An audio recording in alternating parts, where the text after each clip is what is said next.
Quelle somme il faut dépenser au total pour pouvoir étudier en France? Généralement, c'est la question que vous me posez. Alors moi, généralement, quand on me pose cette question, je n'arrive pas à répondre parce que pour moi, les dépenses à faire pour pouvoir étudier en France va dépendre de votre situation et de votre cas.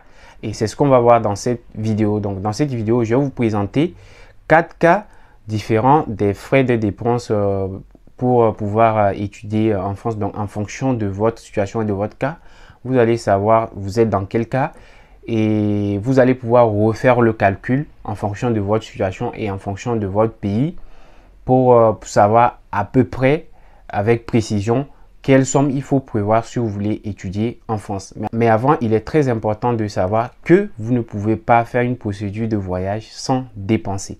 Peu importe le pays, vous allez avoir à faire des dépenses. Et ces cas que j'ai pris, c'est plus quand vous faites votre propre procédure. Si vous faites votre procédure avec une agence et tout, vous allez voir que les frais vont augmenter. Donc, si vous voulez passer par une agence et essayer de voir les frais de l'agence, plus les frais que je vais énumérer dans cette vidéo.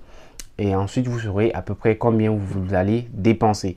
La question qu'on me pose généralement aussi, c'est de savoir est-ce qu'on est obligé de passer par une agence avant de faire la procédure. Donc, il y a des personnes qui pensent que la procédure ne peut se faire que par des agences parce qu'il y a des agences qui les ont menti et tout. C'est tout à fait faux.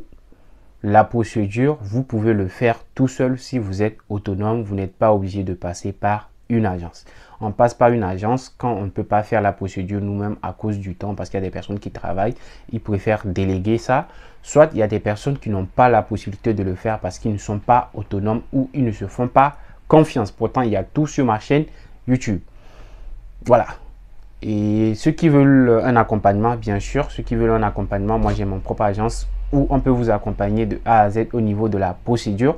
N'hésitez pas à contacter les numéros que vous pouvez trouver sur ma chaîne YouTube pour les services d'accompagnement au niveau, que ce soit les admissions dans les universités publiques, privées et plus tard aussi pour les recherches de logement, pour l'accompagnement de visa, les démarches en France, l'accompagnement, bref, surtout ce qui concerne les études en France.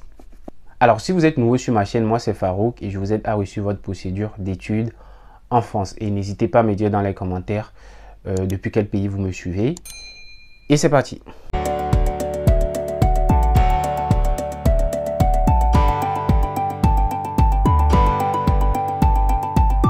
Alors, nous allons voir maintenant le premier cas. Donc, suivez très attentivement. Je vais prendre plus le temps sur le premier cas. Et après le premier cas, je pense que vous aurez compris comment je raisonne. Et on va aller très vite pour les autres cas.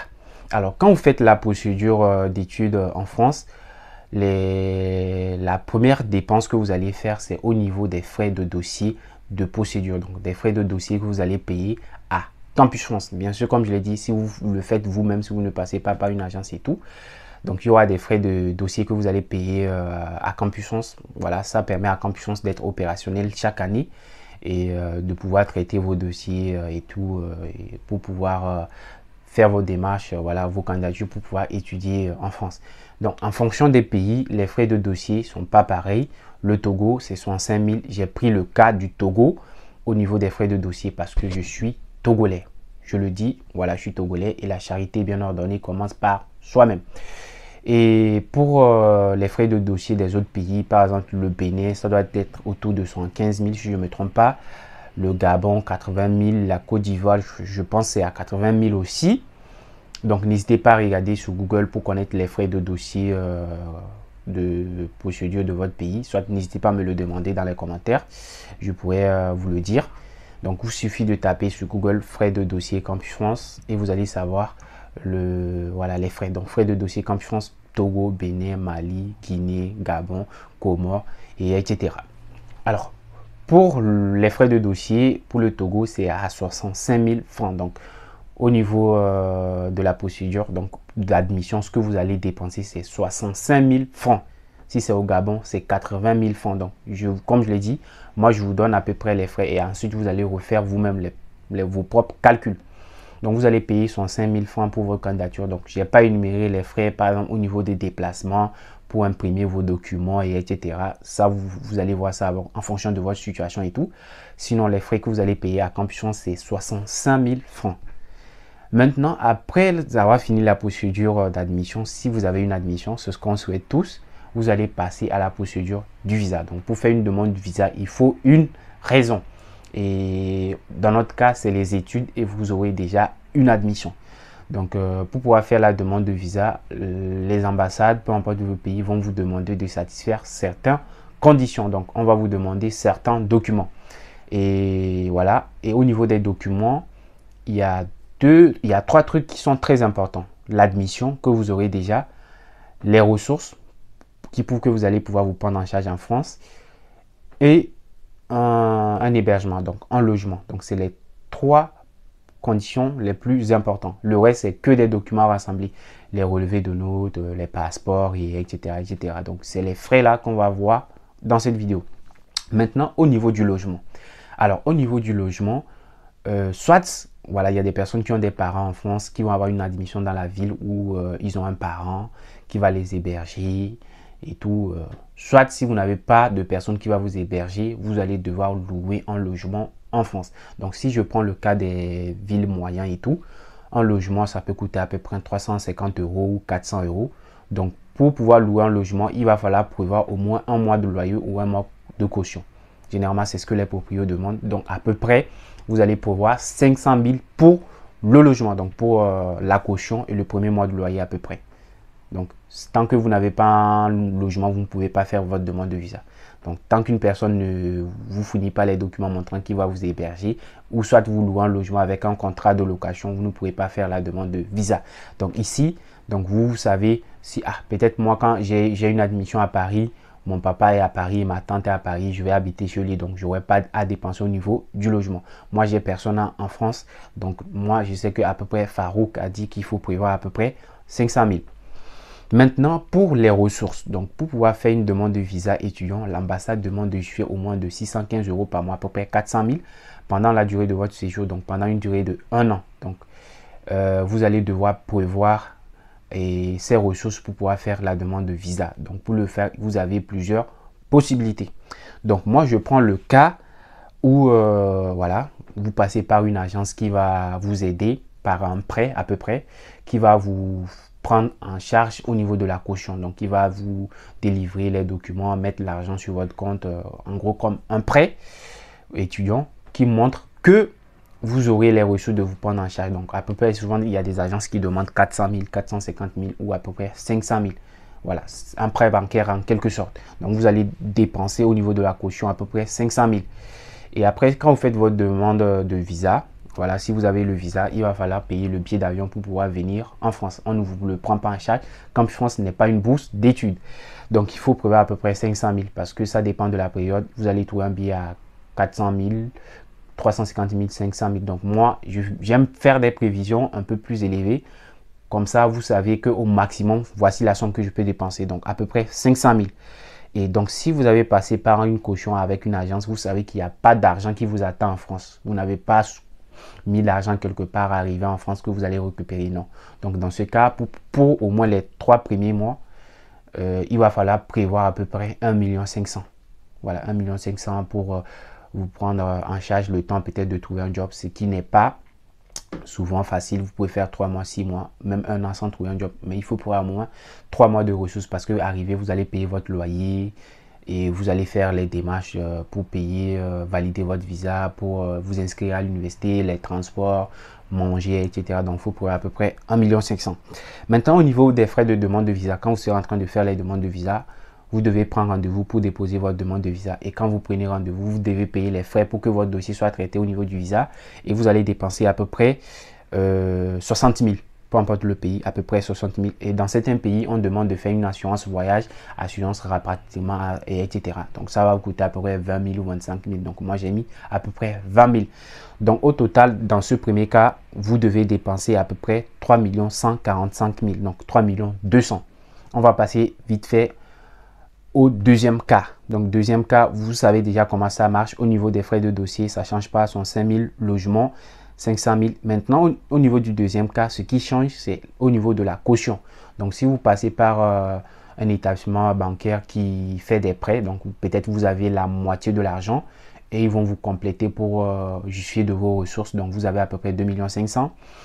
vous les payez comme frais de traitement de dossier, frais de service à peu près 400 ou 500 000, vous allez pouvoir à peu près 3 millions. Donc 500 000 pour les frais et 2 500 000 pour la moitié de l'apport que vous apportez pour le prêt bancaire.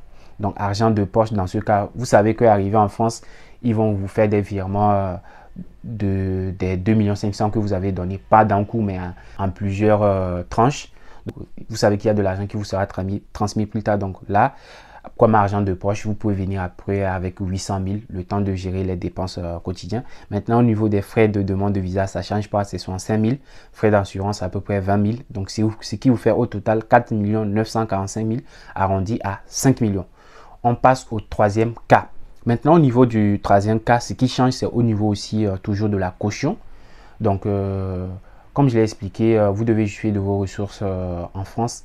Et supposons si vous avez des parents en France qui peuvent vous prendre en charge, soit que ce soit en Asie, en Amérique, qui gagnent suffisamment. On dit qu'il faut qu'ils gagnent au moins le triple de ce qu'ils doivent vous prendre en charge s'ils sont à peu près célibataires. Donc ça, on va reparler de ça plus tard, mais à peu près 400 fois 3, donc c'est à peu près 1 200 000. Donc si la personne est en Europe, en Asie, en Amérique, qui gagne à peu près 1 200 000, 1 300 000, 1 500 000 par mois, la personne peut vous délivrer des documents, donc c'est bulletin de salaire et une lettre disant qu'il va vous prendre en charge. Donc dans ce cas, vous n'aurez pas à payer une agence pour qu'il vous aide avec un prêt bancaire. Vous n'aurez pas de somme à bloquer, etc., etc. Donc le billet d'avion, ça ne change pas 5 millions et 500 000. Argent de poche. Maintenant, comme argent de poche, vous savez aussi qu'il n'y a pas d'argent qui vous attend. Arrivez peut-être sur place, vos parents vont vous prendre en charge, ou votre tante, etc. Mais dans ce cas, il faut prévoir à peu près 1 500 000 d'argent de poche pour pouvoir faire toutes les démarches, la prise, vous prendre en charge à peu près les 2-3 premiers mois, comme j'explique. Frais de rendez-vous, ça ne change pas au niveau de l'assurance, ça ne change pas. Donc, ce qui vous fait un total de 2 645 000. Et au niveau du quatrième cas, le dernier cas, frais de dossier, ça ne change pas au niveau du logement. C'est 500 000, ça ne change pas. C'est la caution qui change toujours. Maintenant, au niveau de la caution, supposons que vos parents ont les moyens et tout, ils décident, au lieu de faire peut-être passer par une agence pour un prêt bancaire, soit pour passer par un oncle, une tante ou vos parents, pour qu'ils vous prennent en charge, une prise en charge, qui vous délivre les documents, ils préfèrent bloquer la somme totale qu'on demande. Donc 615 € fois 12, à peu près 5 millions. Donc si vous bloquez ça sur un compte bancaire, pour que arrivé en France, on vous envoie 615 € par mois pendant un an. Vous, au niveau de l'argent de poche, en venant en France, vous pouvez venir avec par exemple 500 000 parce que vous savez qu'arrivé, vous avez juste à créer votre compte bancaire, etc. Et ensuite, on va commencer par vous faire des virements. Donc avec 500 000, vous allez pouvoir faire à peu près le premier mois, à peu près, le temps d'avoir une carte bancaire et tout, un RIP, donc à transmettre à votre banque où vous avez fait votre compte bloqué pour commencer à recevoir les virements, donc assurance 20 000 à peu près. Donc ce qui vous fait un total de 6 645 000, donc 6 700 000.